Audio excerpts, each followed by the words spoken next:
जय Shri Ram. Rate range नाही मला दादा, जसं ब्रँडेड जे आज का सगळ्याकडे असते, तुम्ही असं तर चला ही मुख्य एक वस्तू माझे पैसे तुम्हाला नाही कळत. विषय है तुमची कि साड्या, छाती माझी से साडीची रेट बघून जा, कमर बाकी तक साडीचं दुकानात जाऊन रेट बघा किती आहे, आपोआप कळून जो जातं. भी बीमारी आती है उसका मिनिमम क्या उपाय? फरक पडणार आहे, बाकी दुकानात देखिए, आपके शोल्डर ब्लॉक हो रहे हैं तो आपके जॉइंट में जो लुब्रिकेटिंग चिकनास होनी चाहिए, उसकी जो रॉ मटेरियल की धमनियां है वो कमज़ोर हो गई है। तो आप उसको ऐसे ऐसे गोल गोल घुमाइए, आगे पीछे हाथ लंबा करके ऊपर नीचे ऐसा घुमाइए। पहले बार दर्द होता है तो थोड़े थोड़े घुमाइए, फिर आप धीरे धीरे देखिए। प्राणायाम और व्यायाम तुम्हाला रेडीमेड पाहिजे आजकल एकदम दाखव. हर कार्य मशीनरी से शुभम हो काय तो शरीर को जो एक्सरसाइज चाहिए अपने हो नहीं रही है। एक्सरसाइज, पसीना आना, प्राणायाम करना, ये व्यक्ति को करना ही होगा। देखिए, प्राणायाम, व्यायाम और आयुर्वेद, ये आप तीन, और चौथा आपका आहार, ये चार चीज़ सही होगी तो आपको बीमारी कोई नहीं आएगी। आपको सुबह उठते ही पहले गुनगुना और उससे थोड़ा गर्म पानी, जैसे ही बासी मुख पियोगे तो आपके मुंह में जो रात की लाड़ है वो नीचे आपके चली जाएगी। एक्स्ट्रा जो भोजन पचने के बाद एसिड वहाँ पड़ा है, उस एसिड को अपने मुंह की सलाइवा से आपकी लीवर की धुलाई हो जाएगी। प्रकृति ने शरीर में सब चीज़ें सेट कर रखी है, मगर व्यक्ति क्या करता है, वो खुद अपना दिमाग लगाता है, या किसी के कहने से या अज्ञानता से। मैं ये नहीं कह रहा हूँ कि भाई व्यक्ति खुद करता है, अज्ञानता से भी कोई हो सकता है। सिर से 3 प्रकार की कफ बाहर आती है। जो उच्च कोटि का कफ होता है वो शरीर के जॉइंट, शोल्डर, कमर, रीढ़ की हड्डी के पॉइंट, उस जगह जितना जाना है उतना चला जाएगा। मगर अपन यदि नाक से एक्सरसाइज नहीं करेंगे तो उच्च कोटि का जो कफ है, जिसको लाल कहते हैं, लाल टाइप चिकटा चिकटा पदार्थ, वो एक्स्ट्रा होने के बाद पहले नाक की हड्डी पर बैठेगा, नाक की हड्डी पर नीचे आएगा, नीचे यहाँ आएगा, यहाँ स्टोर होगा तो भोजन पचाने में अड़चन करेगा। उसके बाद गले पे जाएगा, थायराइड बनाएगा, उसके बाद छाती पे जाएगा, वहाँ लम्स को धीरे धीरे ब्लॉक करेगा, उससे नीचे उतरेगा, पेट मोटा करेगा, आगे से मोटा होगा, पीछे से मोटा होगा, शरीर बेडोल हो जाएगा।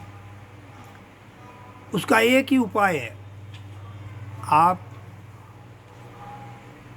40 साल उम्र है, 20 मिनट व्यायाम, 20 मिनट प्राणायाम। जिसकी 50 साल है 25-25 मिनट, 60 साल है 30-30 मिनट। मगर जो कफ का बाहर निकलना यह है, वो नाक के द्वारा ही होना चाहिए। आँख में सुबह थोड़ा कचरा आना चाहिए, कान में कभी कभी कचरा आना चाहिए। देखो, एक इनपुट द्वार है और 8 आउटपुट है। 2 आँख, 2 नाक, 2 कान, 6 और नीचे 2 इंद्रियां। ये 8 है आउटपुट, वेस्ट मटेरियल बाहर निकालने के मार्ग है, जिसमें नाक की मुख्य भूमिका रहती है। इस नाक के नर्व सिस्टम को सही चलाने के लिए आप सूत्र नेति कीजिए। नाक में से डोरा डालिए, धागा डालिए और मुंह से निकालिए और उसको ऐसा ऐसा खींचिए। दूसरे नाक में डालिए, मुंह से निकालिए। जल नेति, इस नाक से जल डालिए और इस नाक से निकालिए, इस नाक से डालिए, उस नाक से निकालिए। जल नेति, सूत्र नेति। और तीसरा इसका उपाय है कि 3 बूंद अणु तेल, 3 बूंद ज्योतिषमती तेल, दोनों को मिक्स कीजिए। 2-2 बूंद दोनों नाक में डालिए। दो दो या तीन तीन बूंद आप दोनों नाक में गर्दन को थोड़ी पलंग पे लटका के डालिए और धूप के सामने बैठिए। केवल हफ्ते में एक बार डालना है। आपके जो भी एक्स्ट्रा कफ गलत रास्ते से जा रहा है वो सही रास्ते से बाहर आना चालू हो जाएगा। आप ये तीनों ही नहीं कर सकते तो आप नाक में बादाम का तेल डालिए, गाय का देसी घी डालिए और पहले 10 बार ऐसा कीजिए। 10-10 बार के 3 राउंड कीजिए। उससे बढ़ाते बढ़ाते 50-50 बार के 3 राउंड हो गए तो आपके नाक से वेस्ट मटेरियल आना चालू हो जाएगा। न आपकी छाती ब्लॉक होगी, न आपको कोई गले की ग्रंथियां बिगड़ेगी, न गला बिगड़ेगा, न थायराइड होगा, न कान का दर्द होगा, न आंख का दर्द होगा। उच्च कोटि का कफ जब अटकता है तो वो बाईपास तक लेके जाता है। आपको मैं मेरा और दूसरों का अनुभव बता रहा हूँ। आप अपने शरीर को निरोगी रखने के लिए केवल थोड़ी मेहनत कीजिए। 60 साल वाले को 30-30 मिनट, 50 वाले को 25-25 मिनट, 40 साल जितनी भी उम्र है उतने मिनट आप एक्सरसाइज और प्राणायाम आप जब करोगे तो आपको होता क्या, जब कफ अटकता है उसका एक दवा है। आप सुबह चाय पीजिए। चाय किसकी चाय? अजवान, तुलसी के पत्ते और गुड़। आधा चम्मच अजवान, 5-7 तुलसी के पत्ते और 5 ग्राम गुड़, उसको बॉईल करके आप पीजिए। सुबह सुबह गर्म पानी, ज़्यादा गर्म पानी आपको पीना ही पीना है। उसके बाद में आप ये पीजिए, अजवाइन की चाय पीजिए। अर्जुन की छाल 2 ग्राम, आधा ग्राम दालचीनी, उसका 25 मिली पानी लीजिए या 40 मिली लीजिए। उसको एक बार उबाल हुआ कि उसको छान करके, शुगर यदि नहीं है तो उसमें थोड़ा सेठ डाल लें या गुड़ का पाउडर मिलता है वो डाल लें, चीनी नहीं डालें, वो डाल लें थोड़ा सा अपना मुंह की टेस्ट बदलने के लिए, और आप पीजिए। थोड़ा दिन 2-4 दिन उल्टी भी हो सकती है, जीभ भी मचल सकता है, कम उबालें, आदत पड़ने पे ज़्यादा उबालें। देखिए एक बात बताता हूँ, अर्जुन की छाल और दालचीनी विश्व में 1 नंबर दवा है। इसका कोई साइड इफ़ेक्ट नहीं है। ये खून पतला करता है, पेट साफ रखता है, पेट की सफाई करता है, आपके हार्ट की धुलाई करता है।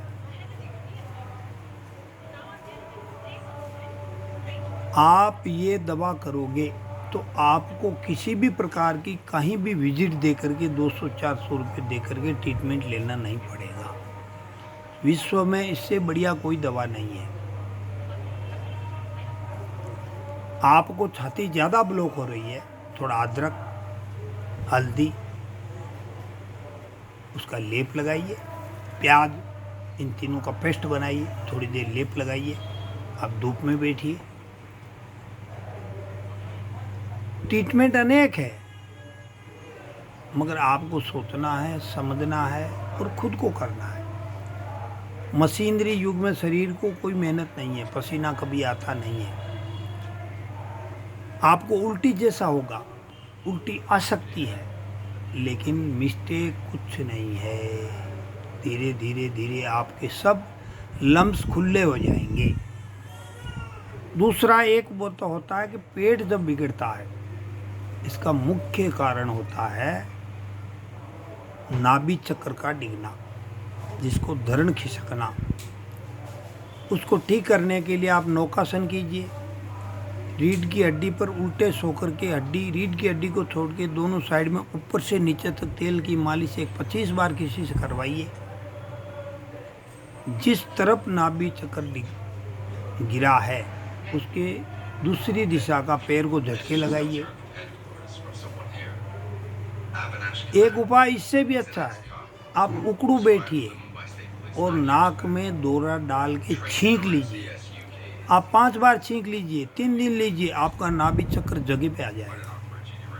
क्योंकि जैसे ही छींक लेोगे नाभि चक्र कहाँ बिगड़ा है, कहाँ टेढ़ा है, आपका एकदम सही हो जाएगा। नाभि चक्र बिगड़ने से आफरा आता है, पेट में गड़बड़ होती है, कब्ज होती है, अनेक प्रकार की समस्याएं होती हैं।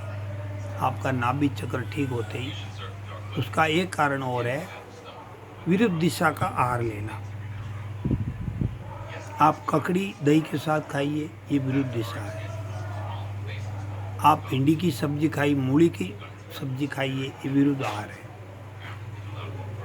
आप किसी शादी फंक्शन में गए हैं, चटका पटका खाया, गरम गरम निकलते समय दूध पी लिया, ये विरुद्ध आहार है।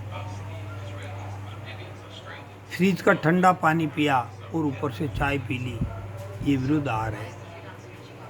शरीर ये कोई खिलौना नहीं है, ये शरीर भगवान का घर है।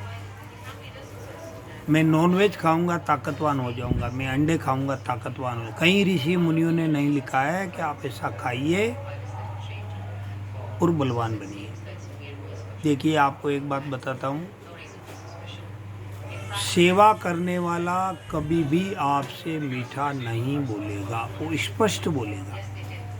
और जिसको कॉमर्शियल आपसे मतलब है, आया कि 400 रुपये दिया, 200 रुपये दिया, 300 रुपये, वो हमेशा मीठा बोलेगा और वो यही कहेगा, आप कोई दूसरा उपाय नहीं करें, मेरे पास आइए। मेरा नंबर है 9423427549। पेट बिगड़ते ही आपको पाइल्स होगी कुछ दिनों के बाद। ये नहीं कि आज पेट बिगड़ा कल पाइल्स हो गई। पेट बिगड़ा तो पाइल्स हो सकती है, अनेक दूसरी बीमारियां हो सकती है। क्योंकि पेट का डिस्चार्ज यदि सही नहीं है तो आलस आना, गुस्सा आना, ये सब पेट के कारण है। आपका पेट अच्छा रहेगा तो आपकी दिनचर्या अच्छी रहेगी। इसलिए आप अपने आप को समझो, बीमारी को पहचानो। दूसरा एक और है, बदल बदल करके नाक में, नाभि में तेल लगाइए। 4 दिन तिल्ली का लगाइए, 4 दिन गाय का घी लगाइए, 4 दिन जैतून का तेल लगाइए, 4 दिन अरंडी का तेल लगाइए, 4 दिन सरसों का तेल लगाइए। तेल नाभि में 4 बूंद डालना है और आराम से थोड़ा 10 मिनट सोना है। तो आपके बॉडी को क्या चाहिए, वो तेल अपने आप आपको कवर कर लेगा और आपका स्वास्थ्य सही होने में सहायता करेगा। अपने आप को समझो, अपने आप को विचारो और तैयार हो। जय श्री राम।